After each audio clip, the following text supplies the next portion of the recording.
नमस्कार दोस्तों। उपेंद्र नाथ रैना साहित्य संवाद के इस मंच से मैं आपका हार्दिक अभिनंदन करता हूं, स्वागत करता हूं। आज विश्व कविता दिवस यानी 21 मार्च को जो पूरे विश्व में मनाया जाता है, उस अवसर पर और कुछ ही दिनों में अब होली का ये रंगों का त्योहार भी आने वाला है। उसके उपलक्ष्य में आज हमने एक विशेष कार्यक्रम रखा है उपेंद्र नाथ रैना साहित्य संवाद के इस मंच पर। और जो हमारे आज के विशेष अतिथि हैं जो थोड़ी देर में इस मंच के साथ जुड़ेंगे, मैं उनको इस मंच के साथ जोड़ देता हूं। वे हैं सुपरिचित कवि साहित्यकार दंपत्ति कर्नल प्रवीण शंकर त्रिपाठी और श्रीमती मीनू त्रिपाठी। क्यों ना सबसे पहले आज के जो हमारे अतिथि हैं उनको मंच के साथ जोड़ते हैं, उसके बाद विधिवत रूप से आज का कार्यक्रम हम आरंभ करते हैं। आइए प्रवीण जी और मीनू जी को जोड़ते हैं आज के इस कार्यक्रम में। नमस्कार, नमस्कार, नमस्कार। कैसे हैं आप? बिल्कुल ठीक। बहुत अच्छा लग रहा है मित्रों। अब देखिए, कार्यक्रम हमने आरंभ कर दिया। प्रवीण जी, सदानंद मिश्र जी हमारे आकाशवाणी के मित्र हैं, वो जुड़ गए, नमस्कार कर रहे हैं आपको। और मित्र देख रहे हैं, अब उनके कमेंट्स भी इस मंच पर अब आने लगेंगे। बहुत अच्छा है, आज का बहुत अच्छा अवसर है। त्रिपाठी जी, आज विश्व कविता दिवस है और विश्व कविता दिवस प्रत्येक वर्ष हर वर्ष 21 मार्च को मनाया जाता है। और कुछ ही दिनों में अब जो हमारे भारतीय परंपरा से रंगों का त्योहार है होली, उसको भी अब बड़ी धूमधाम से मनाया जाएगा पूरे देश में। देश में क्या, विश्व में, विश्व का ये पर्व है। पूरे ये रंगों का पर्व है, मनाया जाता है।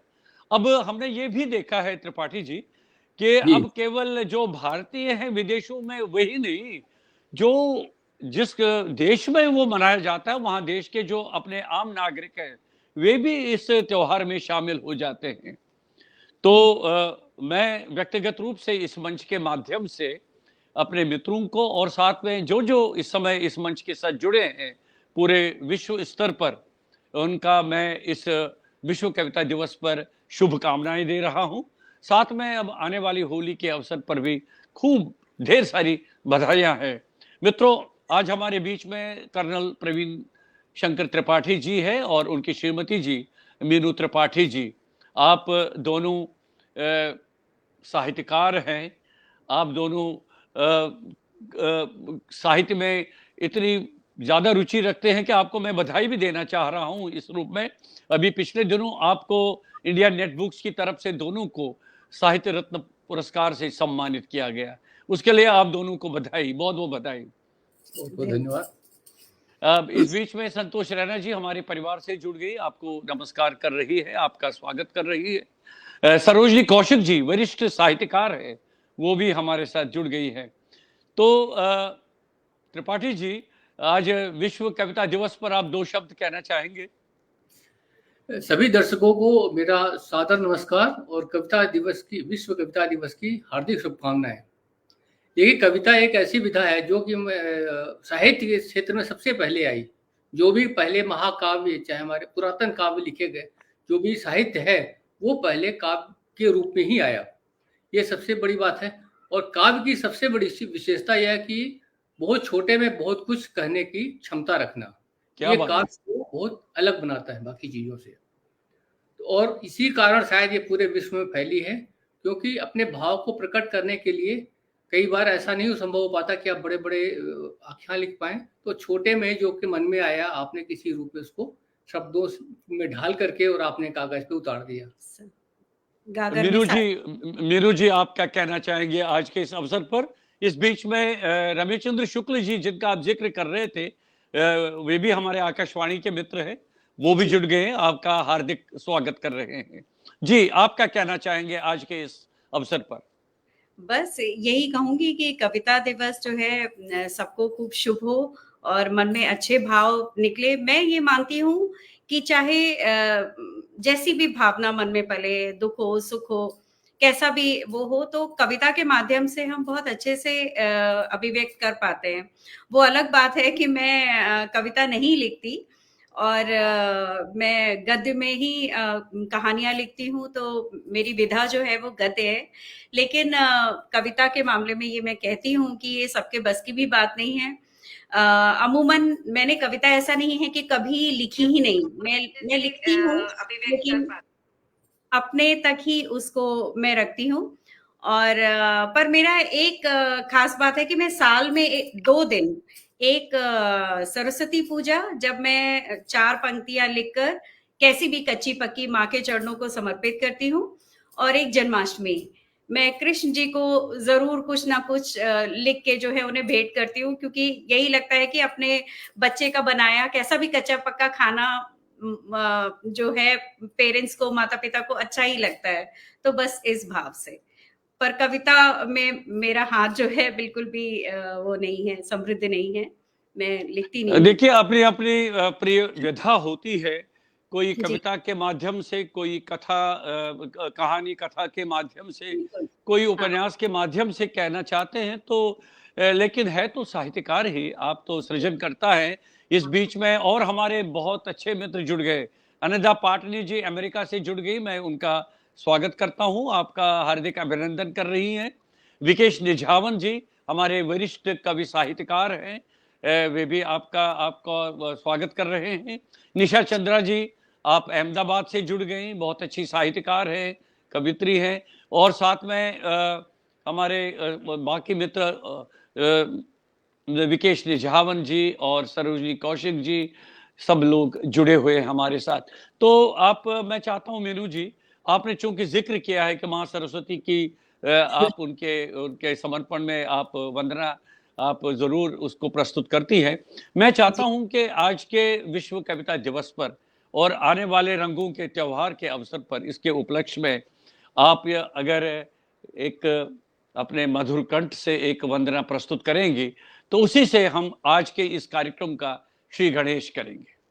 मीनू जी। ठीक है। मैं माँ सरस्वती का जो मंत्र है वो मैं पढ़ती हूँ, फिर मैं उनके लिए जो मैंने कविता लिखी थी वो भी पढ़ूंगी। या कुंदेदु तुषार हार धवला, या शुभ्रवस्त्रान्विता,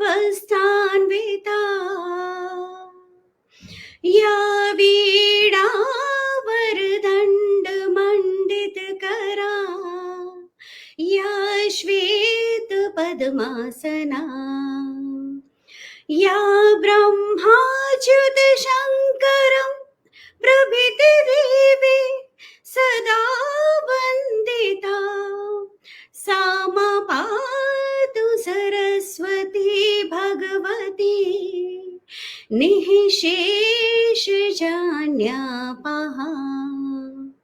ये तो मंत्र है। अब मैंने जो पंक्तियां लिखी थी वो मैं पढ़ के सुनाती हूँ। चूंकि कविता दिवस है तो कविता के माध्यम से पहली बात करी जाए। क्या बात है। मातु शारदे नमन करूं मैं, चरणों में झुक झुक जाऊं, ध्यान तुम्हारा धर कर माता शब्दों को मैं पा जाऊं। मातु शारदे आंख मूंद कर तुम्ही छवि का ध्यान धरूं, सप्त सुरों में गाऊं बंधन अभिव्यक्ति की आस करूं। तुमरे स्वागत को आतुर हो राह पुष्प में बिखराऊं, मातु शारदे नमन करूं मैं, चरणों में झुक झुक जाऊं। मातु शारदे तुम सरगम में, तुम वंदन में चंदन में, वीणा क्या बात की है। झंकार में तुम हो मेरे मन आंगन में। बसो लेखनी में अब माते शब्दों में तुमको पाऊं, मातु शारदे नमन करूं मैं, चरणों में झुक झुक जाऊं। मातु शारदे तुम ही सृजन हो, तुम ही अक्षर गीत भजन, हंस वाहनी वेद धारणी तुमको शत शत करूं नमन।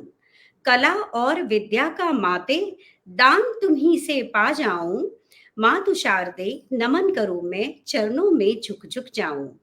इतनी भक्ति मुझे दो माते, पल भर को ना बिसराऊं, मातु शारदे नमन करूं मैं, चरणों में झुक झुक जाऊं।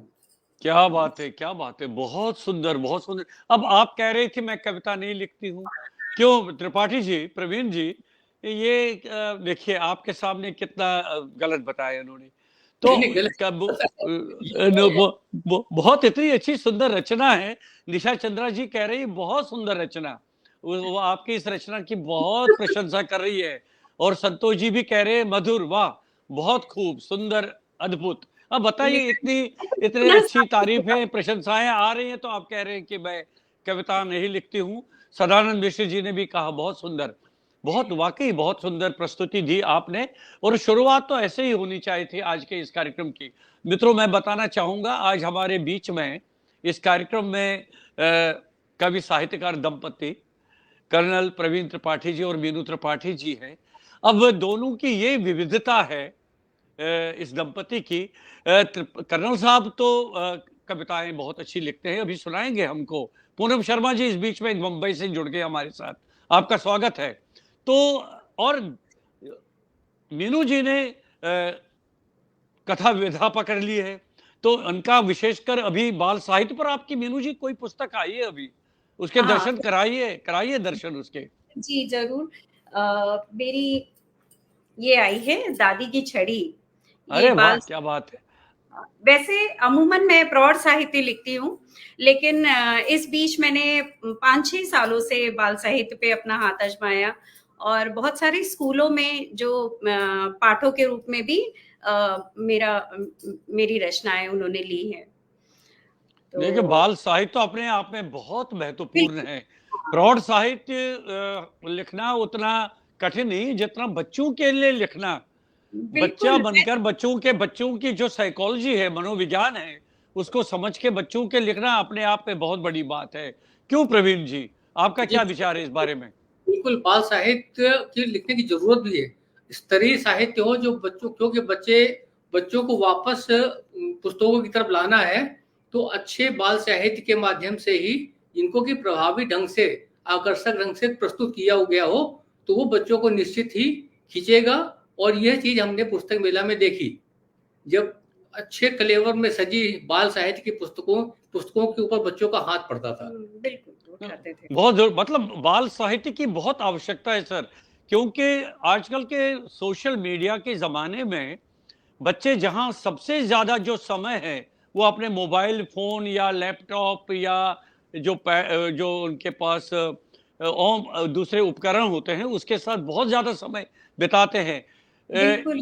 उस अवस्था में, उस समय में बच्चों में ये आदत को, इसको बढ़ाना, उनको ये आदत डालनी है कि देखो भैया, केवल सोशल मीडिया ही नहीं बल्कि पुस्तकें पढ़ने की आदत डालो। आप पुस्तकों का पढ़ना बहुत जरूरी है। क्यों बिल्कुल प्रवीण इस जी? और बिल जी जी, आप कुछ कहना चाह रहे हैं? हाँ, मैं ये कहना चाह रही थी कि बच्चों को आकर्षित करने के लिए भी हिंदी अकादमी ने भी एक बड़ा अच्छा काम किया कि मैंने ही उसकी एक कॉमिक बनाई थी। दो बैलों की कथा प्रेमचंद की क्लासिक कहानी में से है। तो उसपे मैंने ही एक चित्रकथा बनाई कि मतलब मुझे लगा चित्रों के माध्यम से जो है बच्चे आकर्षित होंगे और पढ़ेंगे उन्हें। तो वही आपकी बात है कि बाल साहित्य जो है बच्चों को पढ़ाए जाने के लिए कुछ ऐसे अगर हम प्रयोग करें तो बहुत असर पड़ेगा उसको। जैसे कहा जा रहा है कि एक ये वृक्ष मित्र वीर भी है, मेरी प्रकाशन विभाग से आई है। क्या बात है, बहुत बढ़िया। हाँ, इसका भी मुख पृष्ठ बहुत अच्छा है, बहुत बढ़िया। जी जी, जी, आकर्षक है। जी। हाँ, इसमें जो है पर्यावरण से जुड़ी 6 कहानियां हैं। बड़ी-बड़ी कहानियां हैं, किशोर आयु के बच्चों की है और उत्तराखंड के काफी स्कूलों में जो है इसकी सारी कॉपीज आउट ऑफ स्टॉक हो गई थी प्रकाशन विभाग में भी थोड़े दिन पहले तक। बहुत बढ़िया, बधाई। अभी कर्नल साहब आपकी भी तो अभी पुस्तक मेला में हमने देखा कि वो पुस्तक, उसके भी दर्शन कराइए अपने जी, जी। मित्रों के लिए। अच्छा, तो मैं इस पहले बीच में भारत दास जी हमारे साथ जुड़ गए, उनका भी मैं स्वागत करता हूँ। नीलम कुलश्रेष्ठ जी अब हमारे साथ जुड़ गई हैं, संभवतः अहमदाबाद से ही जुड़ी होंगी, उनका मैं हार्दिक स्वागत करता हूँ। और भूपेंद्र सिंह रैना जी, आप जम्मू से जुड़े हैं, वरिष्ठ कवि साहित्यकार हैं, उनका भी इस मंच पर स्वागत है। बहुत सारे मित्र आपका ये कार्यक्रम देख रहे हैं। जी प्रवीण जी बताइए, दिखाइए उस पुस्तक के, क्या बात है, वाह वाह वाह वाह। ये है जैसा कि मन ये के छंदों के, हाँ हाँ, मन के छंदों के, वाह वाह। इसका मतलब मुख्य उद्देश्य कि छंदों को मन को में पिरोया और गीतिका के रूप में ढाला है। अरे वाह, वो क्या बात है, क्या बात मेरा है। जो साहित्य है वो छंदों पर आधारित है और ये मेरा पहला गीतिका संग्रह है जिसके हाँ अंदर हाँ, केवल 31 छंदों के ऊपर 101 गीतिकाओं को इसमें समाहित किया हुआ। बहुत बढ़िया, बहुत अच्छा, बहुत बढ़िया। तो इसमें से कुछ सुनाइए ना आज के विश्व कविता दिवस पर। इस बीच में बालकृष्ण सन्यासी जी हमारे साथ जम्मू से जुड़ गए। कश्मीर के बहुत बड़े कश्मीरी साहित्य के आप साहित्यकार हैं, चिंतक हैं। मैं सन्यासी जी का भी हार्दिक स्वागत करता हूं इस मंच पर। जी, जी, सुनाइए मैं सर। इस संग्रह से पहले अभी मीनू ने जैसे माँ शारदे को अपना श्रद्धा सुमन अर्पित किए थे और अभी पिछले महीने ही जो जनवरी में ही श्री राम लला के मंदिर का जो प्राण प्रतिष्ठा हुई है, तो उनको ध्यान में रखकर हमने छंदों पे ही कुछ लिखा था। मैं क्या बात चाहूँगा है। पढ़ूँ, उसके बाद फिर हम कविता के ऊपर आएँगे जो मूल जो आज का वो है। तो हमने सुनाइए। सवैया का उपयोग आपका करके स्वागत है, आपका स्वागत है। जी, त्रिपाठी सवैया जी बताइए। छंदों में कुछ सवैये लिखे थे उसके ऊपर। राम बड़े जन नायक है, महिमा उनकी जग में अति भारी। आकुल है सब दर्शन को, बसती मन में छवि शांत सुखारी।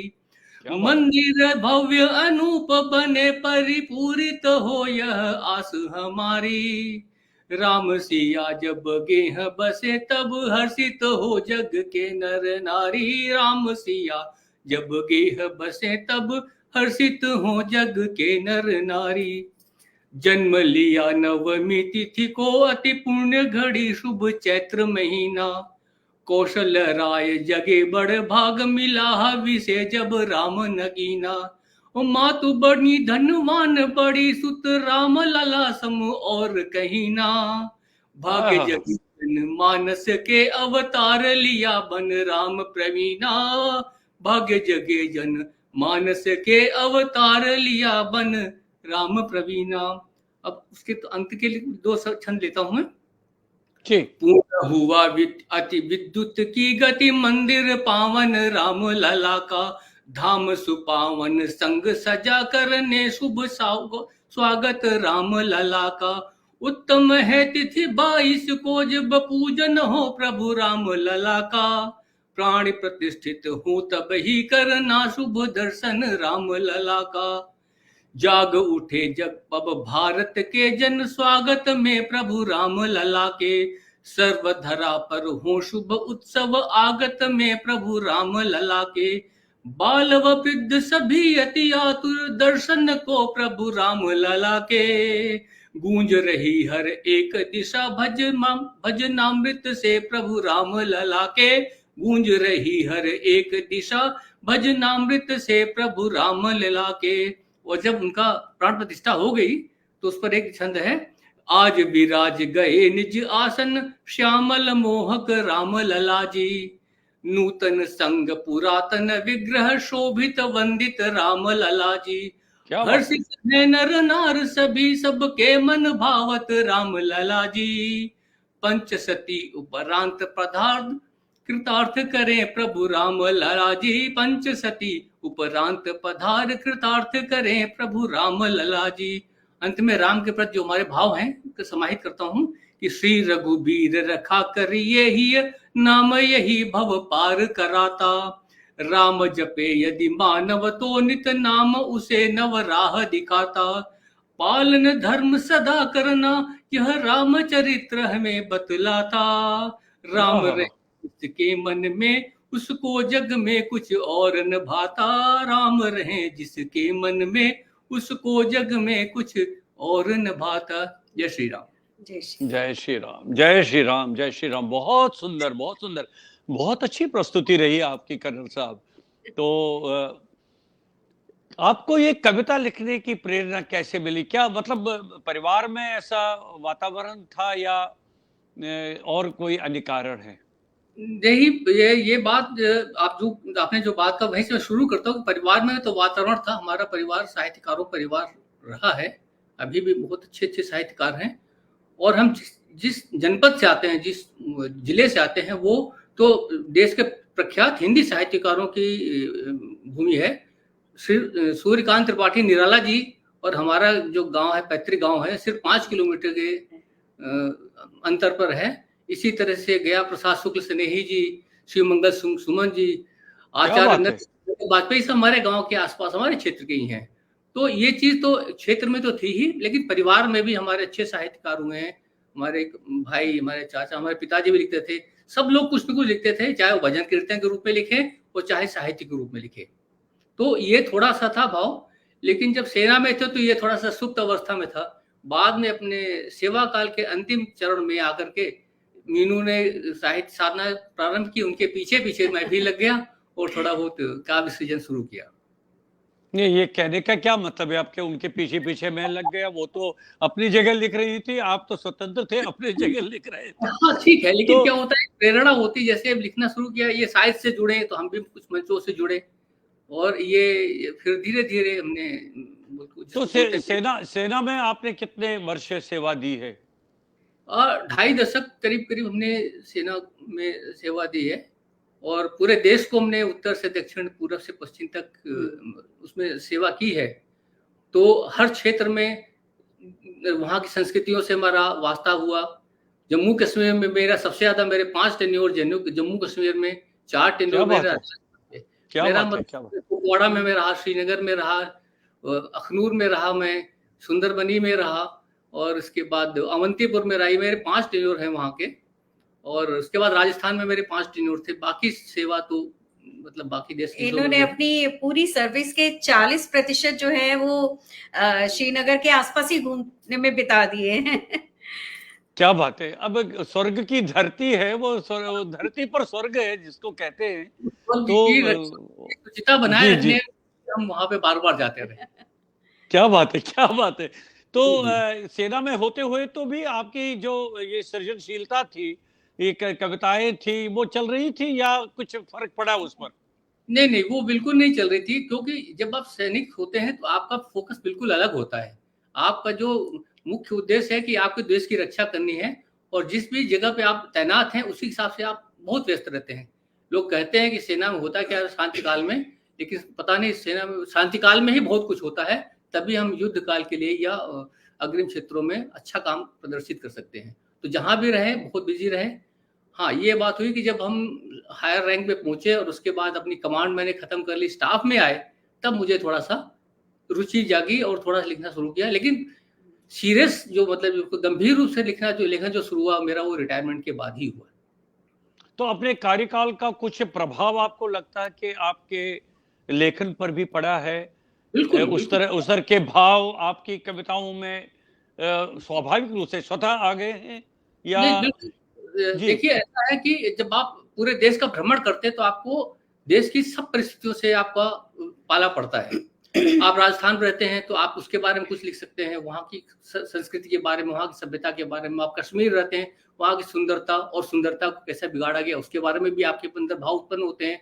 इसी तरह से पर्यावरण के प्रति, क्योंकि पर्यावरण हर जगह पे इफेक्ट हो रहा है, तो मेरी काफी रचनाएं पर्यावरण पर भी रही हैं, क्योंकि पर्यावरण एक बहुत ज्वलंत समस्या जिससे पूरा विश्व जूझ रहा है आज, तो उस पर भी मेरी रहे। इसके अलावा भाव जो उत्पन्न होते हैं, कई बार होते हैं, हम तो एक संतुलित और डिसिप्लिन्ड लाइफ जीते रहे हैं, लेकिन जो विकृतियां समाज में हैं उनको देख करके भी कई बार मानसिक उद्वेलन होता है कि ऐसा क्यों हो रहा है। जब हम अपना दायित्व समझ सकते हैं तो बाकी लोग अपना देश के प्रति दायित्व क्यों नहीं समझ सकते। ये सब भाव उत्पन्न होते हैं, तो कहीं ना कहीं कविता में भी आते हैं, वो साहित्य में भी आते हैं। और स्वाभाविक, मैंने आलेख भी, समसामयिक विषयों में बहुत सारे आलेख भी लिखे हैं।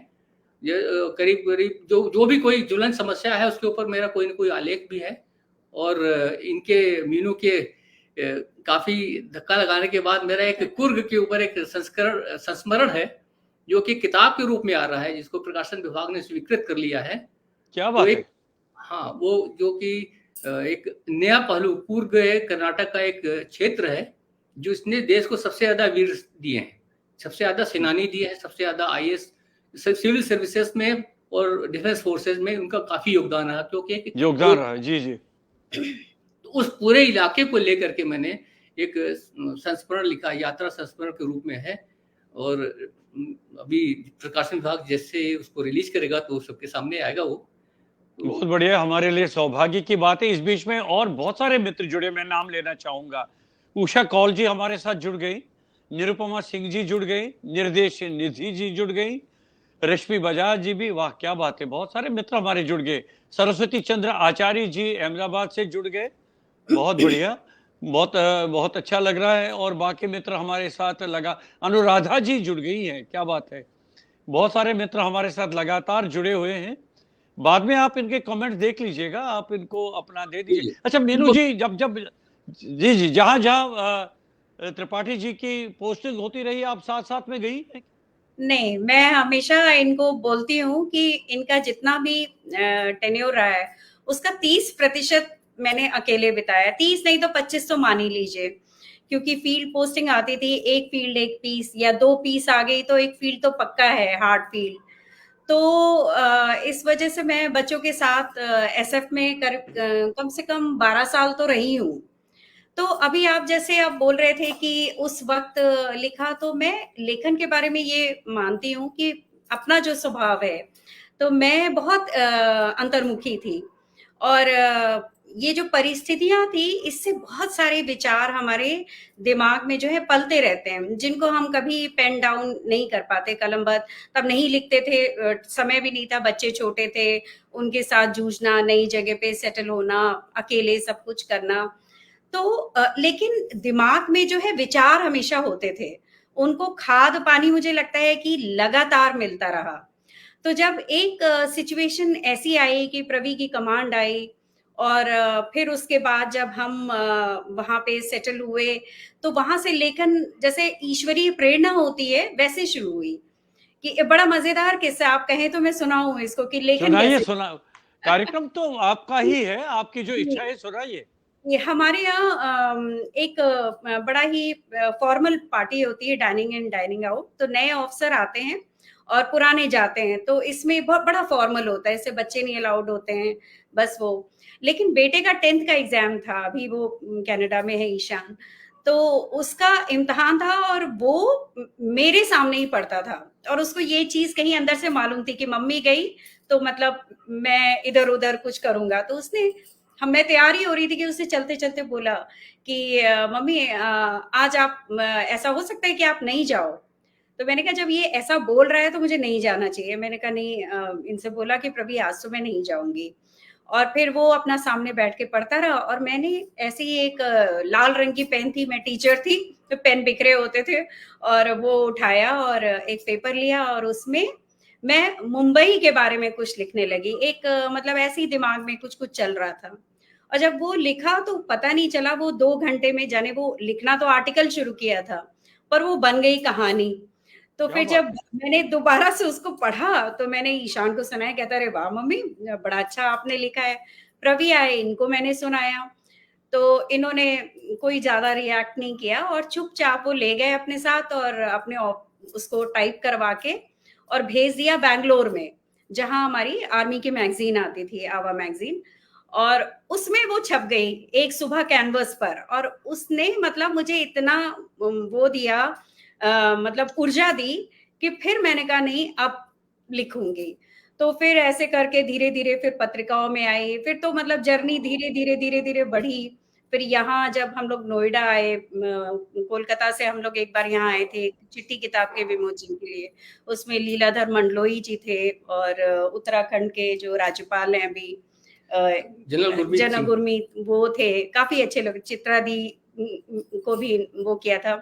तब चित्रा दी ने मुझे बहुत मतलब प्यारी और अच्छी सीख दी कि मतलब तुमको कैसे आगे बढ़ना है, साहित्यिक पत्रिकाओं से जुड़ो, साहित्यिक लोगों से जुड़ो।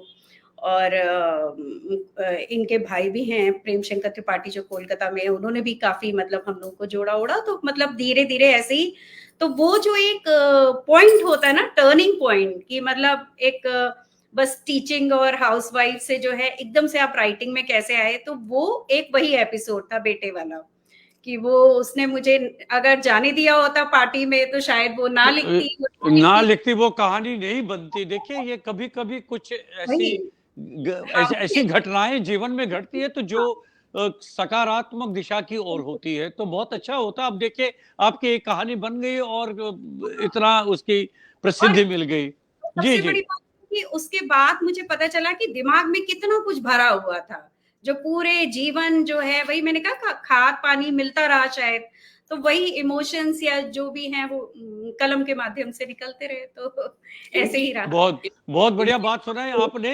आप कोई एक अच्छा होली के लिए कुछ तैयार रखिए, मैं तब तक त्रिपाठी जी की बात सुनूंगा और उनकी कुछ कविताएं सुनेंगे आप।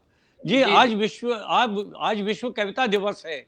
आज के इस अवसर पर आप जो आपकी जो कविता विधा है उसमें जो खास बात है वो पहले मित्रों को बताइए और सुनाइए। जी, तो हम इसी विषय पे लेकर के एक आपके सामने कविता लेकर के आए, जिसका शीर्षक ही है कविता क्या है।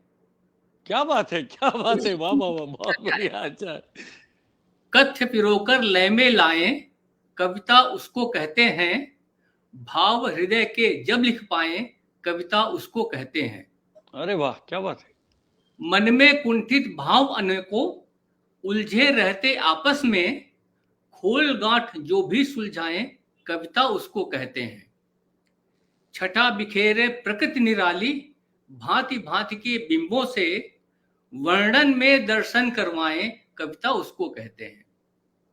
क्या बात है। कोमल भाव चितेरे, प्रकृति उभारे दिन प्रतिदिन, मेघ घनेरे दृश्य दिखाएं, कविता उसको कहते हैं। उछल कूद कर पर्वत चीरिए, उछल कूद कर पर्वत चीरे, धारा पल पल गति बदले, कल कल की ध्वनि जब उपजाएं, कविता उसको कहते हैं। पत्तों के जब बीच गुजर कर मले निकाले ध्वनि सरसर, दृश्य डूब के मन सिहराएं, कविता उसको कहते हैं।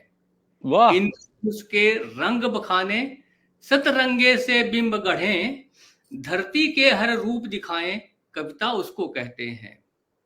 झिंगुर दादुर की आवाजें, कोयल कागा मन मोहे, जब मिलकर ये गान सुनाए, कविता उसको कहते हैं। उसको कहते हैं, वाह क्या बात है। अंत में जो मैं जिस पर मैं लिखता हूं कि गीत छंद उन्मुक्त लिखे जब, बंधन मन के खोल सभी, लय में या बिन लय सब गाएं, कविता उसको कहते हैं। लय में या बिन लय में गाएं, कविता उसको कहते हैं। तो ये है कविता क्या का बात, सारांश।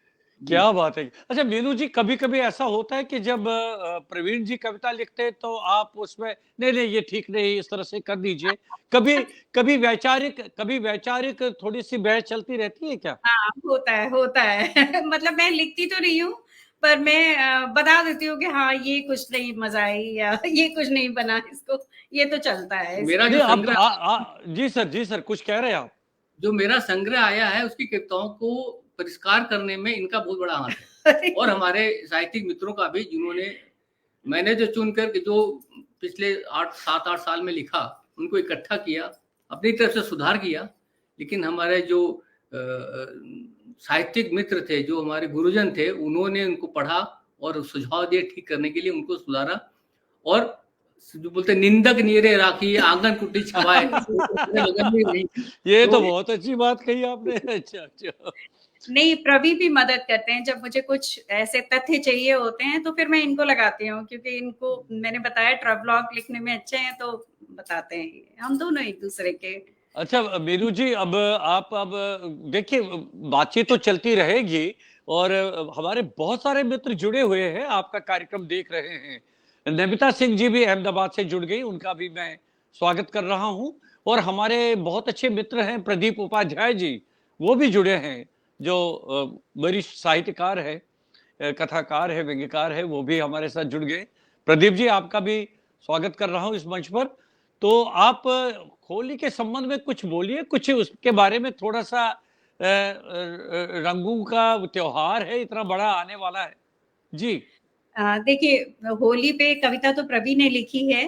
मैंने दरअसल कहानियां लिखी है मेरी, मतलब हर साल होली पे कहानी आती है, लेकिन कहानियां बहुत बड़ी होती हैं, तो कहानी का तो आज दिन नहीं है। फिर कभी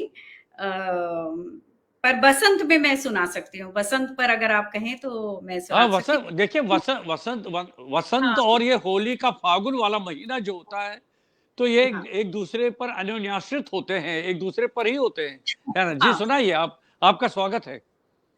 बसंत पे मैं सुना रही हूँ। वही मैंने पहले ही बता दिया कि कविता नहीं लिखती हूँ तो बहुत अनगढ़ है, और मैं इनसे भी नहीं बोलती हूँ कि आप ठीक करो, या क्योंकि मैंने बताया ना कि मेरा बिल्कुल अलग विधा है, इनका अलग, ये छंद मात्रा सब कुछ बड़ा गिनते हैं, पर मैंने लिखा, आओ बसंत, नव धरती पर छाओ बसंत, फूलों में तुम, भौरों में तुम, पत्तों में तुम, शाखों में तुम, द्वारे में तुम, आंगन में तुम, पंछी की कलरव में तुम, हर मन घर कर जाओ बसंत, आओ बसंत, आओ बसंत। तुम फाग हो, तुम रंग हो, उल्लास उमंग के संग हो, तुम मलय समीर बहार हो, खुशियों के रंग हजार हो, झूमो बसंत, गाओ बसंत, आओ बसंत, आओ बसंत। तुम गीत हो, आलाप हो, मनमीत हो, ऋतुराज हो, सृष्टि का सुंदर गान हो, झंकृत वीणा की तान हो, छंदों में बंध जाओ बसंत, आओ बसंत, आओ बसंत। नभ में उड़ती पतंग हो, उल्लास स्फूर्ति उमंग हो, अंतर मन मस्त मलंग हो, इंद्रधनुषी बहुरंग हो, कण कण में बस जाओ बसंत, आओ बसंत, आओ बसंत, आओ बसंत, आओ बसंत, जन मन को हर्षाओ बसंत। ये मेरी कच्ची पक्की पंक्तियां हैं। अब देखिए मैं नहीं कह रहा हूँ, निरुपमा सिंह जी का एक क्या कहूँ मैं, उनका कमेंट आया है, मीनू जी गाकर सुनाइए प्लीज प्लीज। अब मैं तो नहीं कह रहा हूँ, क्यों त्रिपाठी जी, अब मेरी फरमाइश है नहीं, लेकिन सुधा जुगरान जी भी जुड़ गई देहरादून से, उनका भी स्वागत है। अब देखिए, आपका बहुत मधुर स्वर है, ये निरुपमा सिंह जी कह रही हैं। अब मैं आप पर छोड़ देता हूं, आप तैयारी करिए, तब तक मैं कर्नल साहब से और बातचीत करता हूं, आप तब तक तैयारी करिए। आपको तो अब ये मानना पड़ेगा, जो आपके मित्रों की फरमाइश आई है। तो त्रिपाठी जी, तो जी। आपके कितने संग्रह अभी तक प्रकाशित हुए हैं? मेरा जो संग्रह आपको मैंने दिखाया, उसके अलावा एक मेरा बाल संग्रह भी है, जो कि जवाहरलाल नेहरू बाल साहित्य अकादमी जो नई बनी थी, उन्होंने पूरे देश से पांडुलिपियां मांगी थी, तो मैं भी उनमें शामिल था भेजने में। तो मेरा एक संग्रह, बाल काव्य संग्रह, मेरा प्यारा घोड़ा, आया है। अरे क्या बात है, क्या बात है, वाह वाह वाह वाह, बहुत बढ़िया।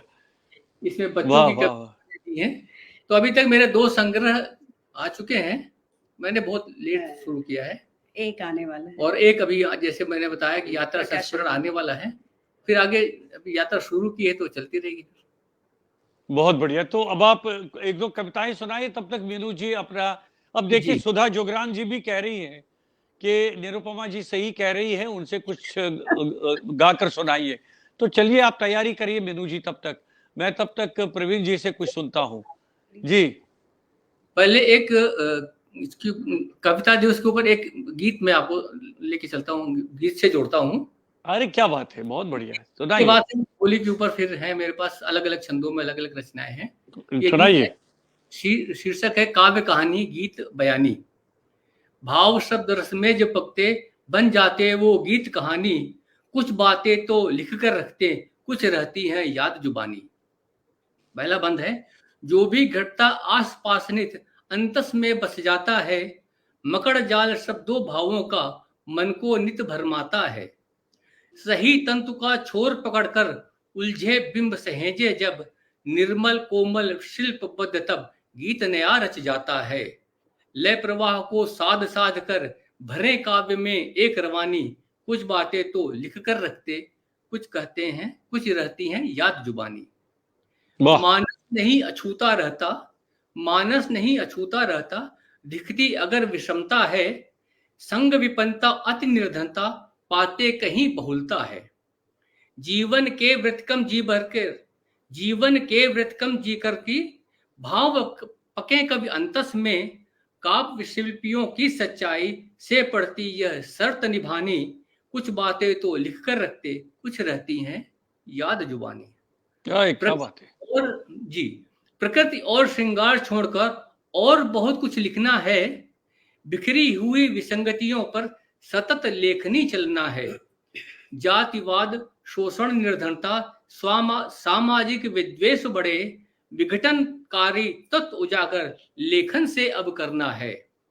सुप्त चेतना जागृत करके रचना छोड़े एक निशानी, कुछ बातें तो लिख कर रखते, कुछ रहती हैं याद जुबानी। सही वाह सर्च वाह, द्वारा ही तो राह नवल है एक बनानी, कुछ बातें तो लिख कर रखते, कुछ रहती हैं याद जुबानी। क्या बात है, क्या बात है, बहुत सुंदर कविता, बहुत बढ़िया। सुधा जुगरान जी लिख रही कि दोनों पति पत्नी के हाथ में कलम है। अब एक जमाने में पहले त्रिपाठी जी आपके हाथ में तलवार हुआ करती थी जब आप सेना में थे, तो फिर अब कलम ली है आपने। कलम तो मुझे लग रहा है कि ज्यादा ताकतवर है तलवार से। बहुत बिल्कुल। बढ़िया, बहुत अच्छी बात है। तो मीनू जी आप तैयार है? अब देखिए फिर फरमाइश आ रही है, मैं क्या करूं बताइए। ठीक है, मैं 4 पंक्ति सुनाती हूँ। मतलब वो हमारी लिखी हुई नहीं है, वो जस्ट एक कैसेट्स का है, म्यूजिक उसका है। जी आपका स्वागत है। बहुत दिनों से गाया भी नहीं, पता नहीं। पिया बसंती रे, काहे सताए आजा,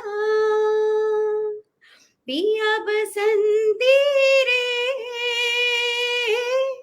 काहे सताए आजा,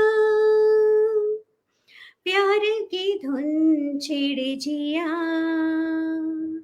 माने ना मोरा जिया, हो काहे सताए आजा, हो पिया बसंती रे,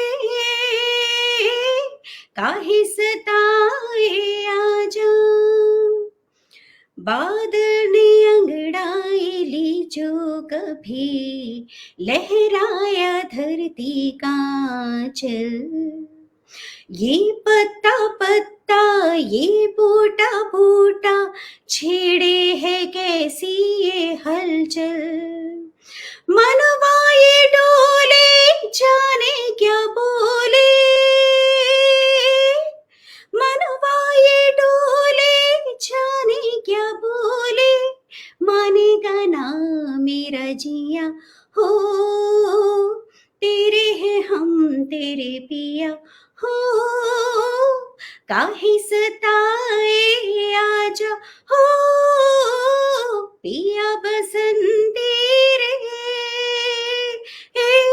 काहे सताए आजा, पलकों के सिरहाने बैठे ख्वाब वही जो आने वाले, दिल की गिरहा गिरहा खोले, मन में प्यार जगाने वाले, सतरंगी सपने बोले रे, काहे सताए, काहे सताए, काहे सताए रे आजा, हो पिया बसंती रे, काहे सताए आजा। वाह वाह वाह, बहुत बढ़िया, बहुत अच्छा। अब आप बाद में देखिए, अब मैं कितने मित्रों के कमेंट्स बता दूंगा, इतनी तारीफें कर रहे हैं आपके। वंडरफुल, एक्सेलेंट सिंगिंग, वाह सुंदर। मालूम था आप बहुत अच्छा गाती है, ये निरुपमा सिंह जी कह रहे हैं, इसलिए तो उन्होंने कहा था। कर्ण प्रिय, वाह स्वर बहुत मीनू बहुत जी आपका निर्देश जी बहुत दीजिए। बात है। देखिए देखिए देखिए, अब हमें तो पता नहीं था, लेकिन आपके इतने सारे मित्र हैं, उनकी फरमाइश थी। कर्नल साहब, अंदर अंदर से आप भी यही चाह रहे थे कि जी। मीनू जी गाए गाए आपके सामने। मैं तो बहुत समय से गाना छोड़ा हुआ है, कैसे गाया पता नहीं। नहीं, बहुत बढ़िया, बहुत अच्छा। कर्नल साहब आपका क्या कमेंट है? मीनू जी ने जो गाया आपके सामने आज, अच्छा गाया ना? बढ़िया। बहुत अच्छा। मैं तो बाथरूम में गाया करता था, लेकिन जो बोलते हैं ना मंचों पे गाने का स्वर, इनके पास स्वर और लय दोनों चीज। सर आप डर डर के क्यों बता रहे हैं? खुल के बताइए नहीं, ना। इसलिए बोल रहा हूँ मैं। मेरी बुरा ना मेलोडी। जी। बुरा ना माने, होली आ रही है, कोई ऐसी बात नहीं है। जी। तो बहुत अच्छा। तो मीनू जी, आपने विशेषकर लघु कथाएं आपकी है, और एक फरमाइश भी आई थी, उनसे कहे किसी लघु कथा के बारे में जो आपको। आशमा कौल जी इस बीच में जुड़ गई, उनका भी स्वागत कर रहे हैं। तो लघु कथाओं की तरफ आपको क्या लग रहा है? उसमें आप अपनी बात कह पाती हैं, क्योंकि वो गागर में सागर वाली बात होती है। देखिए लघु कथा जो है, मैं ये कहूंगी कि एकदम से जहन में आती है, जैसे कोई एकदम से विचार आया तो आपने एकदम लिख लिया। लेकिन लघु कथा के लिए आजकल इतने नियम और कायदे बना दिए हैं कि थोड़ा सा दुविधा है। इसलिए मैं लघु कथा, वही जैसे कविता का हाल है वैसे ही लघु कथा का है, पर मैं कभी कभी लिख देती हूँ क्योंकि समाचार पत्रों की भी डिमांड होती है कभी कभी कि आप जो है छोटी कहानी भेजिए। तो छोटी कहानी यानी 500-600-700 शब्दों की, मेरी अमूमन जो विधा है उसे मैं बहुत लंबी कहानियां लिखती हूँ, बहुत बड़ी। तो उस बहाने लघु कथा लिख जाते हैं। लघु कथा में हाँ कह सकते हैं अपनी बात, एक विचार प्रकट हो सकता है। जैसे कहते हैं कि थॉट प्रोवोकिंग है, तो क्या सोच के आपके जहन में बात आई और अगले ने समझ ली, तो ठीक है लघु कथा में जो है कहा जा नहीं नहीं सकता नहीं, लेकिन जो आपने ये नियम कानून की बात कही है, बनाई किसने है, क्या है वो, क्या विशेष है कुछ क्या? हाँ, मतलब इसमें अलग-अलग विचार हैं। जैसे कुछ कहते हैं कि लघु कथा में जो है बिल्कुल उसी वक़्त जो हुआ है वो होना चाहिए, और साथ में आखिर में कोई एक पंच लाइन ज़रूरी है, होनी चाहिए। और एक दूसरा वर्ग है जो कहता है कि नहीं, लघु कथा में ऐसे कोई नियम नहीं है, वो थोड़ी बड़ी भी हो चल जाए, बस अपनी बात स्पष्ट कर सके। तो कभी-कभी ऐसी भी लघु कथाएँ आती जो सच में जो है बिल्कुल नहीं उतर पाती है कि क्या कह गए, क्या कहना चाहते हैं, तो ये निर्भर करता है। तो वही मैंने कहा कि लघु कथा मैं तो लघु कथा करके कर देती हूँ कि ना उसको लघु कथा में किसी कंट्रोवर्सी में ना डाले, और वो ऐसे ही अगर कोई पढ़ ले और किसी को अच्छी लगे तो ठीक है, बेहतर रहेगा, ये हो जाता है। बहुत बढ़िया, बहुत अच्छी व्याख्या की आपने, क्योंकि अब देखिए एक ज़माना था ये जब लघु कथा को उतनी मान्यता नहीं दी जाती थी। हम हाँ, तो नहीं आकाश जी, जी। हाँ, नहीं आप अब कुछ तो कह रहे हैं? काफ़ी, हाँ, मैं यही बोल रही हूँ कि अब तो कोर्सेज़ वगैरह में भी उसको प्रस्तुत किया गया है, काफ़ी काम हो रहा है। लघु कथा में बहुत ज़्यादा काम हो रहा है, बहुत लोग लगे हुए हैं, तो अच्छी विधा है ये बहुत।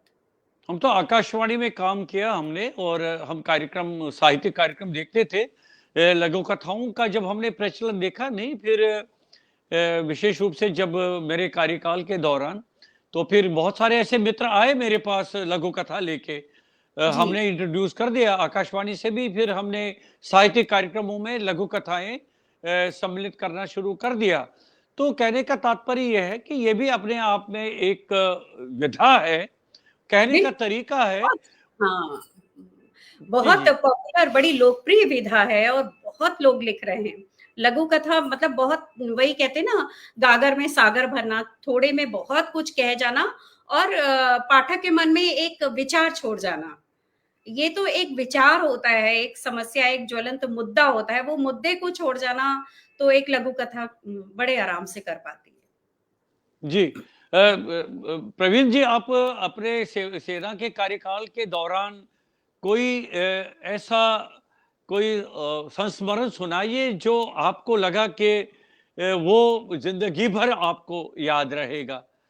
कुछ ऐसा आपके कार्यकाल में, खास करके आप तो जम्मू कश्मीर में बहुत सालों रहे हैं। ऐसा है कि जब हम सेना के बारे में बात करते हैं तो हमें बहुत सारी बातों का ध्यान रखना पड़ता है। तो उस तरह के संस्मरण हम खुले शब्दों में बयान नहीं कर सकते कि उसमें कई सारी चीज़ें अंतर्निहित होती हैं जो कि मतलब हम सोशल मीडिया के उसमें है प्लेटफ़ॉर्म पे, तो उस तरह के मतलब बातें हम नहीं कर पाते। इसलिए कोशिश मैं करता हूँ कि इनसे थोड़ा-सा बचा जाए। और संस्मरण तो बहुत सारे होते हैं, और लेकिन जो सबसे इम्पोर्टेंट जो अभी रिसेंट मेमोरी में है हमारे, जो कि कश्मीर से ही संबंधित है। मेरी 2013 में पोस्टिंग हुई थी कश्मीर में, और 14 में मेरे ख्याल से बहुत मतलब प्रलयकारी बाढ़ आई थी। और उस समय बहुत ज्यादा। जी, जी। तो उस समय जो है मैं वहाँ पे तैनात था, और मैं सेना का बहुत बड़ा रोल था उसमें, रेस्क्यू तो मैं वही ऑपरेशन में। आपको बताने जा रहा हूँ, छोटा-सा संक्षेप में बताऊँगा कि मैं उस समय जो सेना मुख्यालय है वहाँ पर श्रीनगर में, चिनार कोर का, उसमें मैं कर्नल सप्लाई के पद पे तैनात था, जिसका कि जो दायित्व था पूरे वैली के अंदर जो राशन और फ्यूल अंतिम अग्रिम चौकियों तक पहुंचाना पूरे, तो हमारे पूरे वैली की जिम्मेदारी हमारे ऊपर थी लॉजिस्टिक्स की, क्योंकि जैसे बोलते हैं कि सेनाएं जो चलती हैं वो पेट भरा होगा तभी चलती हैं, तो और हमारा उद्देश्य होता है कि अपने रसद के लिए किसी जवान को पीछे ना देखना पड़े। ये हमारा था कि पुश फॉरवर्ड मॉडल हम अपनाते कि उनकी अग्रिम चौकी तक सब कुछ पहुंच जाए, लेकिन उसको वहां तक पहुंचाने के लिए प्रक्रिया बहुत लंबी होती है कि हमें बहुत सारे कॉन्ट्रैक्ट करने पड़ते हैं, सामान पूरे देश से इकट्ठा करना पड़ता है, अलग अलग चीजें अलग अलग क्षेत्रों में मिलती हैं, ड्राई राशन अलग होता है, फ्रेश राशन अलग होता है, दूध है, पहले तो पाउडर मिल्क चलता था, लेकिन आजकल कोशिश रहती है टेट्रा पैक मिल्क दे सके, जहां तक फ्रेश मिल्क जा सके वहां फ्रेश मिल्क देते हैं, पौच वाला जो जैसे मिलता है। लेकिन जो लोकल उत्पादन है, जो वहां पर कश्मीर का उत्पादन उतना सफिशियंट नहीं था, तो हिंटरलैंड से भी, यहाँ कर्नाटक तक से दूध हम मंगवाते थे, आप ये मानिए। वो कर्नाटक से बड़ा, अगर आप सोचिए तो इसमें कितना लॉजिस्टिक्स लगता होगा। और उस दौरान जब ये बाढ़ आई तो जो आने का सारा साधन जो था वो सड़क के मार्ग से था, कि जम्मू तक वो ट्रक में आते थे, वहां से फिर सेना की गाड़ियों में लद करके और आगे तक पहुंचाते थे उनको। लेकिन जब ये बाढ़ आई, इतनी प्रलंकारी बाढ़ थे कि बीबी कैंट के अंदर भी 22 फुट पानी था, पूरा तक पानी था। तो उस समय दो स्तर पे काम चल रहा था। एक स्तर था कि जो कि ट्रुप्स जो लगे हुए थे, जो कि रेस्क्यू कर रहे थे, सिविलियंस फंस गए थे, उनको आपदा राहत के लिए रेस्क्यू ऑपरेशन लगे हुए थे। पूरा कोर जो उसके अंदर जो श्रीनगर में बैठे थे, दिन रात मतलब 24 घंटे राउंड द क्लॉक काम हो रहा था। और दूसरा ये था कि अब रसद कट आने का रास्ता बंद हो गया तो उसको कैसे किया जाए। तो सबसे एसेंशियल क्या होता है, जो सबसे जल्दी खराब होता है, वो होती सब्जियां और दूध। तो दूध तो हमारे पास यहाँ तक ये हालत हो गई थी कि जो फ्रेश मिल्क था वो तो आना बंद हो गया। और उसके बाद टिन जो होता है, अक्टूबर नवंबर से हम आगे के लिए भेजना शुरू करते, ताकि वो अगले 3 महीने जब कट ऑफ रहते हैं तो वहां पहुंचे।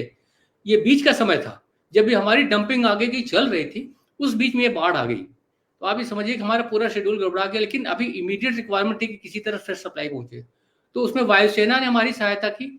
और हमारे जो पठानकोट से और जम्मू से वो फ्लाइट में लद करके आते थे और श्रीनगर एयरपोर्ट पे उतारा जाता था उनको, वहां से फिर हम अपने सेना के हेलीकॉप्टर से फिर हम डिस्ट्रीब्यूशन देते थे कि यहाँ पे इतना भेजिए, इतना भेजिए, इस तरह कैसे कोऑर्डिनेट करते थे। तो जो भी सामान चॉपर लेकर के जाते थे, वहां से रेस्क्यू करके सिविलियंस को लेके आते थे, जो बाढ़ में फंसे हुए, जो वापस नहीं पहुंच रहे थे। तो जो कोई भी ऐसा नहीं था कि हेलीकॉप्टर गया, सामान उतारा तो खाली वापस आया। वापस आते समय वो सिविलियंस को, जिनको हमने रेस्क्यू किया हो, अपने कैंप बनाए थे, अपने खाने में से खाना उनको खिलाते थे। मतलब हम लोग हेडक्वार्टर में रहने के बाद भी केवल जब सब्जियां नहीं आ रही थी शुरू में 3-4 दिन तक, उसके बाद जब शुरुआत हुई तो हम सब जगह उद्देश्य रहता था कि अग्रिम चौकी में कोई परेशानी ना हो, हम तो दाल रोटी खा के भी कर लेंगे कोशिश। तो वो उसमें था कि एक तरफ हम रसद पहुंचा रहे हैं, दूसरी तरफ सिविलियंस को रेस्क्यू करके एयरफील्ड तक ला रहे थे। वहां वो बहुत बड़ी भूमिका रही उस समय सेना की कश्मीर में। वो तो बहुत भयावह। जी जी, कुछ कहना चाह रहे हैं मीनू जी? हाँ, इसमें सबसे रोचक बात मैं बताती हूँ कि मेरा एक फ्रेंड है प्रतीक त्रिवेदी, जो है वो मीडिया से जुड़े हुए हैं। तो उन्होंने कहा कि मैं मिलना चाहता हूँ इनसे। तो मैंने कहा भाई मिलो, बाढ़ का सिचुएशन तो है ही है। तो जब वो लौट के आया तो खैर मुलाकात हुई इनकी। तो मैंने पूछा कि प्रतीक कैसे रहे, कहता बहुत बढ़िया, सब सिचुएशन नॉर्मल है। हमेशा प्रवीण जी मुझे गाड़ी भेजते थे, अब की बार नाव भेज दी लाने के लिए। तो एक वो भी बड़ा हंसी आती थी। और जब ये बाढ़ वाली सिचुएशन थी तो इन्होंने बताया भी नहीं मुझे, तब इतना टीवी का था नहीं, बेटा भी कॉलेज में था तो टीवी वगैरह थोड़ा बंद किया हुआ था। और तो वहां पे जो है मैंने पूछा इनसे कि पानी कितना है, मतलब सब ठीक है, सब ठीक है, एंड तक ठीक ठीक बोलते रहे।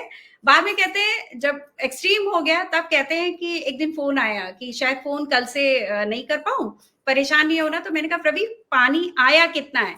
कहते कुछ नहीं, बस वो बीबी कैंट का जो गेट है उसको क्रॉस कर रहा है। मैंने कहा इतने फीट, मतलब वो डबल स्टोरी तक डूब गई थी। बिल्कुल बिल्कुल, बहुत। जी जी जी।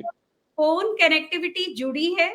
तो सबसे इंटरेस्टिंग था कि मेरे पास एक फोन आया और श्रीनगर से ही आया। तो उसमें एक उधमपुर से इनके एक जो भी थे ये बताएंगे, फ्रेंड थे।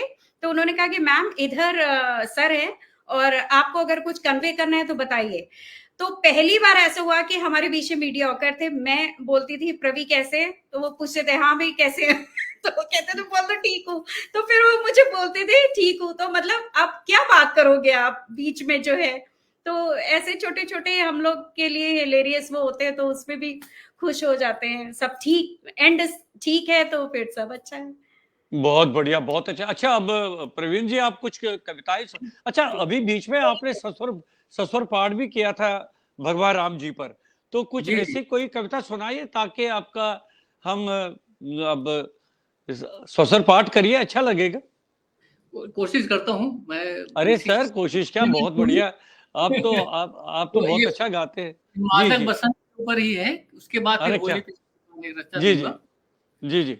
बसंती धरा की पुनः आ गई, हर कली फूल बन मुस्कुराने लगी। ऋतु क्या बात है, क्या बात है। बसंती धरा पर पुनः आ गई, हर कली फूल बन मुस्कुराने लगी। आज वसुधा लगे नव वधू की तरह, रूप रंगत हृदय में समाने लगी। ऋतु बसंती धरा की पुनः आ गई, बिंब बिखरे जिधर भी नजर जा सके, हो मुदित मन प्रकृति खूब इठला रही। हो गई है रंगीली विविध रंग से, बन सजीली हृदय आज बहला रही। मंद शीतल मलय भी प्रवाहित हुई, हो क्या बात है। सुवासित सभी को रिझाने लगी। ऋतु बसंती धरा पर पुनः आ गई, हर कली फूल बन मुस्कुराने लगी। पर्ण दिखने लगे नव्य हर वृक्ष पर, सूर्य की रोशनी में चमकने लगे। आम महुआ पुनः लद गए बोर से, उस सुरभि से बगीचे महकने लगे। रीझ कर कोकिला आम के बाग में, अब सुरीले प्रकृति गान गाने लगी। ऋतु बसंती धरा की पुनः आ गई, हर कली फूल बन मुस्कुराने लगी। मासु मधु से भरे छू रहे हर हृदय, चेतना से भरी नव तरंगे उठे। मास मधु से भरे छू रहे हर हृदय, चेतना से भरी नव तरंगे उठे। प्रीति के गीत निकले मृदुल कंठ से, भावना से भरी कुछ उमंगे उठे। हर किसी पर खुमारी अजब सी चढ़े, जो जवा हो सभी दिल मचलने लगे। सुप्त थी चेतनाएं अभी तक उन्हें, प्रीति की गंध फिर से जगाने लगी। सुप्त थी चेतनाएं अभी तक उन्हें, प्रीति की गंध फिर से जगाने लगी। ऋतु बसंती धरा पर पुनः आ गई, हर कली फूल बन मुस्कुराने लगी। आज वसुधा लगे नववधू की तरह, रूप रंगत हृदय में समाने लगी। ऋतु बसंती धरा की पुनः आ गई। बहुत बहुत क्या बात है, बहुत सुंदर। आप तो बहुत अच्छा गाते हैं। अब देखिए कमेंट्स इतने आ रहे हैं आपके लिए प्रवीण जी, जी इतने जी इतने हा, इतने कमेंट्स, बहुत बढ़िया। बाद में आप इनका आप उत्तर दे दीजिएगा इन कमेंट्स को पढ़ के, बहुत अच्छा लगेगा। बहुत बढ़िया। मीनू जी, आप कोई होली पर कुछ सुनाइए ना आप। गाकर गाकर सुनाइए, चाहे कोई भी गीत हो, थोड़ा सा सुनाइए। अच्छा, अब होली का माहौल बनता जा रहा है, तो अब सब लिख रहे हैं कि प्रवीण जी और मीनू जी बहुत अच्छा दोनों गाते हैं, अच्छा गाते हैं। बहुत अच्छा जी। मैं कविता तो नहीं, अगर लघु कथा बोले तो मैं सुना सकती हूँ। तो गाकर सुनाएंगे क्या? गा के तो नहीं सुना सकती, गा के तो मैं गाना ही सुना सकती हूँ। गा के ठीक है, मैं एक गाना और गीत है, मतलब वो शुभा मुद्गल जी का है। क्या होली बात पे है? तो नहीं है, लेकिन अच्छा है। सीखो ना नैनों की भाषा पिया, कह रही तुमसे खामोशियां, सीखो ना, लब तो ना खोलूंगी मैं, समझो दिल की बोली, सीखो ना नैनों की भाषा पिया, सुनना सीखो तुम हवा को, सननननन सननननन कहती है क्या, पढ़ना सीखो सरवटों को, माथे पे ये बल खा के लिखती है क्या, आहटों की है अपनी जुबां, इनमें भी है एक दास्तां, आहटों की है अपनी जुबां, इनमें भी है एक दास्तां, हाँ जाओ जाओ जाओ जाओ जाओ पिया, सीखो ना नैनों की भाषा पिया। वाह वाह वाह, बहुत सुंदर, बहुत सुंदर, बहुत सुंदर। त्रिपाठी जी, कितने नंबर देंगे आप इनको? 11 out of 10। अरे ये तो ये तो ज्यादा हो वही ना, गया। नहीं वो तो यही हो गया ना, बुरा ना माने होली है। आपका नहीं राजेंद्र प्रसाद के बारे में, ये राधा कृष्ण जी के बारे में बताया ना, student is better than teacher. नहीं नहीं नहीं नहीं नहीं। 11 आउट ऑफ 10 कह रहे हैं, बताइए। नहीं नहीं, तो 6-7 बोलते तो मैं मान भी जाती, लेकिन ये आपकी सोच है। अच्छा, आप भी सर कुछ होली पे सुनाने वाले थे, त्रिपाठी जी? जी जी, मैं सुनाता हूँ, एक गीत का है जी जी। इसका शीर्षक है होली का मजा कुछ और है। अच्छा अच्छा, वेरी गुड, जी, बहुत बढ़िया। तो गाकर सुनाएंगे ना? ये गीत का, ये इसको पढ़ने में ही समझ में आएगा। अच्छा, अच्छा ठीक है, बढ़िया, जैसी आपकी इच्छा है। पर्व होली को मनाने का मजा कुछ और है, पर्व होली को मनाने का मजा कुछ और है, रंग में जीवन बनाने का मजा कुछ और है। जब छुड़ाए मैल मन का ज्ञान का उपटन लगाकर, थोड़ा दर्शन भी है इसके अंदर। जब छुड़ाए मैल मन का ज्ञान का उपटन लगा, स्वस्थ मन से खिलखिलाने का मजा कुछ और है। क्या बात है, क्या बात है। फूल टेसू के रंगीले हर किसी को भा रहे, रंग केसर सा चढ़ाने का मजा कुछ और है, रंग केसर सा चढ़ाने का मजा कुछ और है।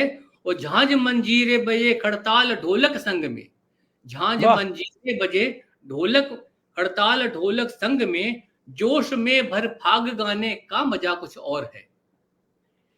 गाल हर कर दे गुलाबी अनछुए से दिख रहे, रंग तन पर तब लगाने का मजा कुछ और है। और मार पिचकारी भिगो दे प्रेम के हम रंग से, इंद्रधनुषी सा बनाने का मजा कुछ और है। भंग ठंडाई तरंगित जो पिए उसको करे, भंग ठंडाई तरंगित जो करे उसको पिए, जो उस पिए उसको करे, मस्त होकर गाने बजाने का मजा कुछ और है। और गृहणियां इस दिन सजाती थाल पापड़ चिप्स के, गृहणियां इस दिन सजाती थाल पापड़ चिप्स के, संग गुजिया भी खिलाने का मजा कुछ और है, संग गुजिया भी खिलाने का मजा कुछ और है। और अंतिम भाव है जो, भाव समता का जगे, भाव समता का जगे जब रंग होली का चढ़े, भाव समता का जगे जब रंग होली का चढ़े, बैर आपस में भुलाने का मजा कुछ और है, बैर आपस के भुलाने का मजा कुछ और है, कुछ और है। वाह वाह वाह, पर्व क्या होली बात का है। मनाने का मजा कुछ और है, रंग में जीवन बनाने का मजा कुछ और है। वाह, क्या बात है। अब होली का त्योहार आ रहा है, पर्व आ रहा है, रंग का यह माहौल बनता जा रहा है। अच्छा, ये बताइए आप दोनों, तो आप तो कविताएं लिखते हैं, प्रवीण जी आप लघु कथाएं कहानियां लिखती हैं, तो ये परंपरा आगे कौन सा बच्चे क्या घर में और किसी की रुचि है, या कुछ कुछ कुछ अ, इस विरासत को आगे कितना बढ़ा रहे हैं आप? विरासत तो पता नहीं, ये तो मतलब कह नहीं सकते, लेकिन हाँ, मेरे दोनों बच्चों को पढ़ने का बहुत शौक है, खासकर बड़े वाले को बहुत रीडिंग, मतलब उसको एक पैशन है। और वो अलग बात है कि थोड़ा भाषा जो है उसको लघु कथाएं ही समझ में आती है थोड़ा बहुत, पर पढ़ लेते हैं। आजकल के बच्चों को उतना जो है हिंदी, हालांकि मैं हिंदी अध्यापिका रही हूँ तो बच्चों की हिंदी बहुत अच्छी है, कभी मात्रा में कोई गलती नहीं होती। पर ये है कि एक समय पर छोटा वाला जो मेरा बेटा है वो लिखता बहुत अच्छा था, अंग्रेजी में लिखता था, पर काफी अच्छा एक्सप्रेशन है।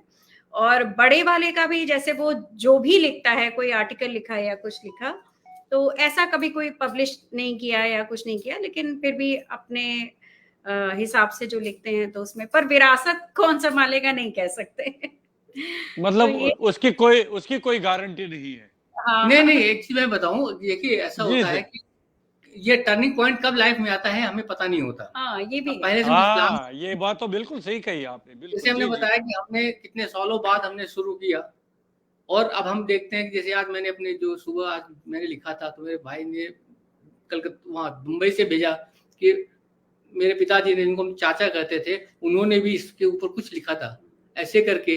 तो उन्होंने अपने समय में लिखा था, लेकिन बीच में 40 साल का गैप रहा, उसके बाद इनसे शुरू हुआ। तो हाँ, कब ये भी। कौन सा जैसे छोटे बेटे को जो है आर्ट्स के साथ, मतलब जो विधाएं, जैसे म्यूजिक में उसका Music बहुत है। शौक है, गिटार बजा, उसने पूरा ड्रम सेट खरीद लिया था। तो क्या पता कभी उसके अंदर ये भी है, चीजें किसी कह रूप नहीं में आ सकते जाए। कभी राइटिंग का, पर ये है कि उनको अच्छा लिखना आता है। जैसे कोई भी चीज वो लिखते हैं तो बहुत ही इम्प्रेसिव होती है। भाषा बेशक अलग हो सकती है, भाषा नहीं कहूंगी मैं कि हिंदी में ही लिखेंगे, पर ये है कि वो जिसमें भी लिखते हैं तो उनको जिसको पढ़ने का शौक है वो लिख भी लेगा। तो कभी छुटपन में लिखता था, आगे वही इन्होंने बोला टर्निंग पॉइंट कभी आए तो लिखना शुरू करे, तो हो सकता है लिखें दोनों। जब तक ये इंतजार क्या बात रहेगा। बात। हो रही है, तब तक मैंने आपको बोले, आपने लय में कुछ सुनाइए, तो मैं रोला छंद में होली के रंग के बारे है, में क्या कुछ। बात है, ये तो बहुत बढ़िया, बहुत रोला अच्छे, छंद वाह। जो है वो है हमारे बहुत सारे मित्र भी जुड़े हैं, सुनाइए, आपका स्वागत है। रोला छंद में होली।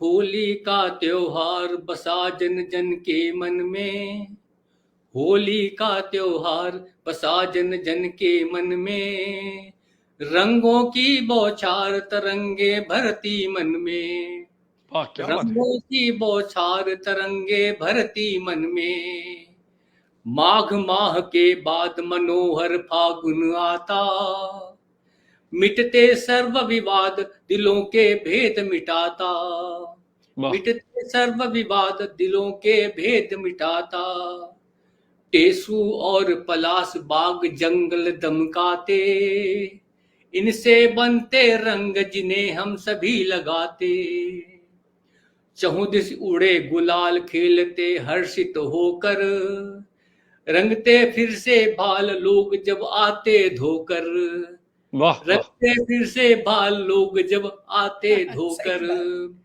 प्रकृति दिखाती रंग विविध सा रंग खिले जब, और भरती हृदय उमंग प्रेम से गले मिले सब, वाह रंग गुलाबी लाल दमकते नीले पीले, करता पर्व कमाल दिखाता स्वप्न सजीले, गाते सब मिल फाग झांझ संग ढोल बजाकर, छेड़े नूतन राग नवेले साज सजाकर, और पकवानों के भोग ईश को सभी लगाते, गुझिया पापड़ लोग खुशी से जी भर खाते, क्या बात है, अच्छा है। ईश जी, पकवानों का भोग ईश को सभी लगाते, गुझिया पापड़ लोग खुशी से जी भर खाते, और ठंडा ही संग भंग कई जन सेवन करते, जब तन उठे तरंग मस्त हो विचरण करते, जब तन उठे तरंग मस्त हो विचरण करते। अंतिम पद है, हो चंचल व्यवहार करे सब हंसी ठिठोली, हो चंचल व्यवहार करे सब हंसी ठिठोली, भरती रंग हजार सदा फागुनिया होली, भरती रंग हजार सदा फागुनिया होली। वाह वाह वाह, क्या बात है, क्या बात है, बहुत अच्छा।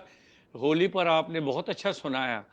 तो ये बताइए कि अब वर्तमान में क्या आपका लेखन कार्य चल रहा है? अब क्या नया प्रोजेक्ट है आपका? अभी फोकस जैसे लेखन तो ये पद्य तो मेरा चलता है, जैसे आपने देखा ही होगा सुबह में 4 पंक्तियां आपके समक्ष आती हैं रोज। जी वो जी जी जी। क्योंकि आगे चल करके किसी संग्रह के रूप में आपके सामने भी आएगा। इसके अलावा जो है अभी फोकस थोड़ा आलेख के ऊपर भी शिफ्ट हुआ है और यात्रा संस्मरण पे भी ध्यान रख रहा हूँ। बहुत तो है बढ़िया, बहुत अच्छा। जी जी। शुरुआत की जिसकी मतलब जिसके जैसे बोलते हैं भूमि पूजन किया है उस तरह से मतलब आरंभ किया है, अब उसको विस्तार देना है। हाँ, अच्छा अच्छा। जी, तो आने वाले समय में हमारे 2 यात्रा विधान शायद और आएँगे।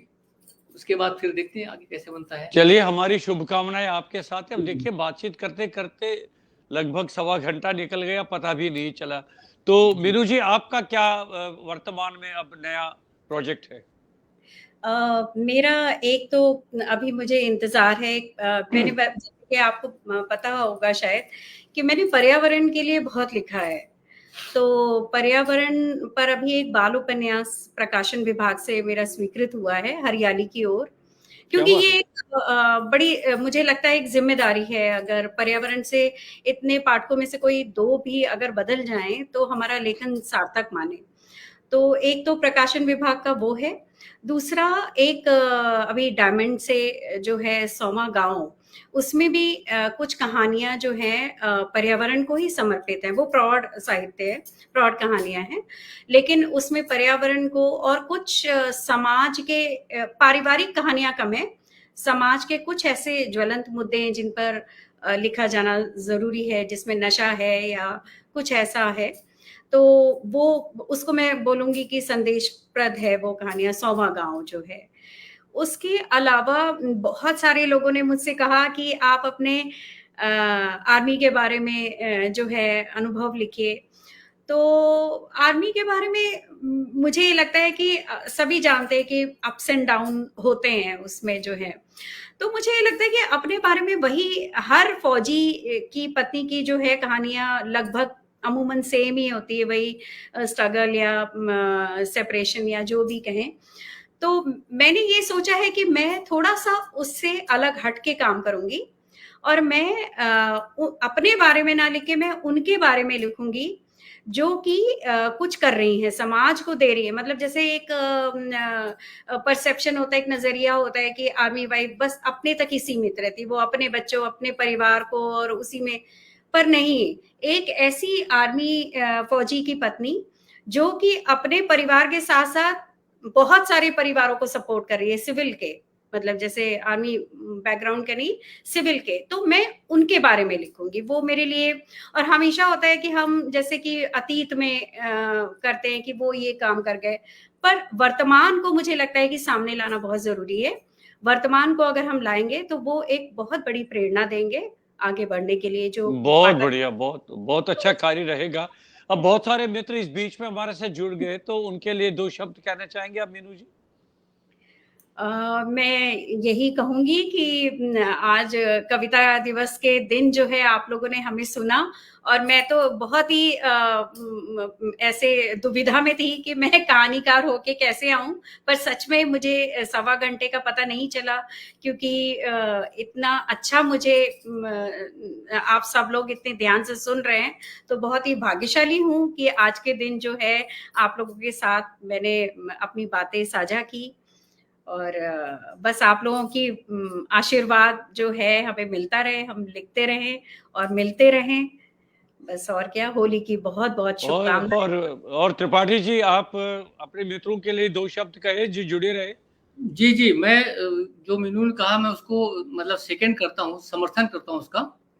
और जैसे आज कविता दिवस से हमने शुरुआत की, आरंभ किया और होली के बीच में गए। इसके बीच में भी बहुत कुछ है। जैसा कि मैंने बताया था, इन्होंने भी काफ़ी काम किया पर्यावरण पे और मैंने भी बीच में ज़िक्र किया था कि पर्यावरण पे काफ़ी काम मतलब मैंने भी काफ़ी कुछ लिखा है।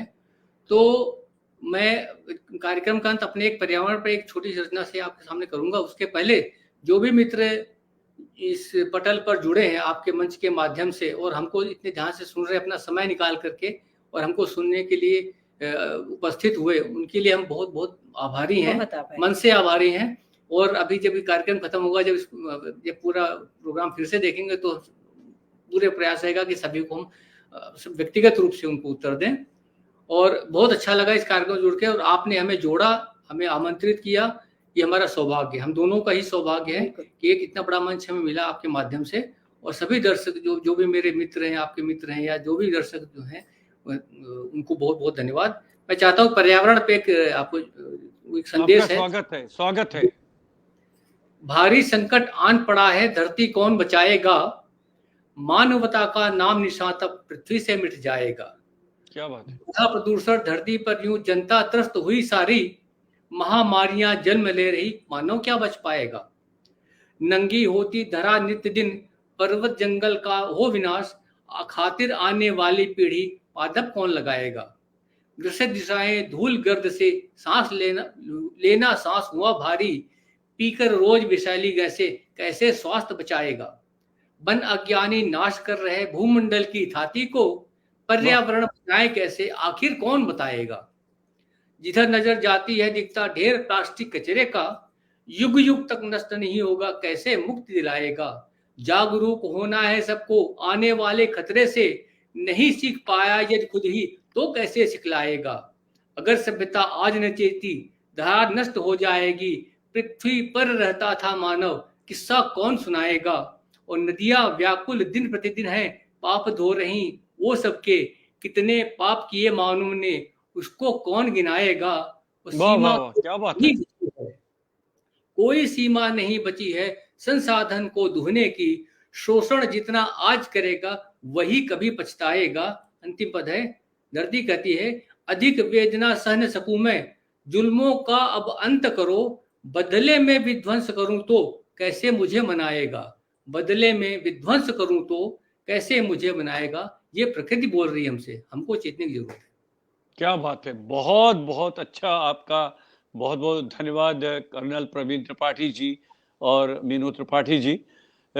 आप आए मेरे मंच पर, इसकी शोभा बढ़ाई आपने, मुझे बहुत अच्छा लगा। और दो महत्वपूर्ण दिवस थे आज, एक तो विश्व कविता दिवस, और होली का माहौल तो शुरू हो ही गया है, तो अब 2-3 दिन बाद हम होली के रंग में और रंग जाएंगे।